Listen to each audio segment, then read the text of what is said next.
बिस्मिल्लाहिर्रहमानिर्रहीम।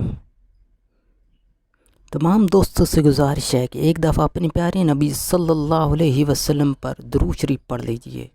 अल्लाहुम्मा सल्ली अला सय्यिदिना मुहम्मदिन व अला आलिहि वसल्लम। हज़रत अबू हुरैरा रज़ी तआला अन्हु रवायत करते हैं, वो बयान करते हैं कि मैंने रसूलुल्लाह सल्लल्लाहु अलैहि वसल्लम को फरमाते हुए सुना, दो लानत की सबब बनने वाली जगहों से इज्तनाब करो। एक, लोगों के रास्ते में क़ज़ाए हाजत से। दो, लोगों के बैठने और आराम करने की सायादार जगह में। कुरान और हदीस की खूबसूरत वीडियोस के लिए हमारे चैनल को सब्सक्राइब करें और हमारी हौसला अफजाई करें। जज़ाकल्लाह।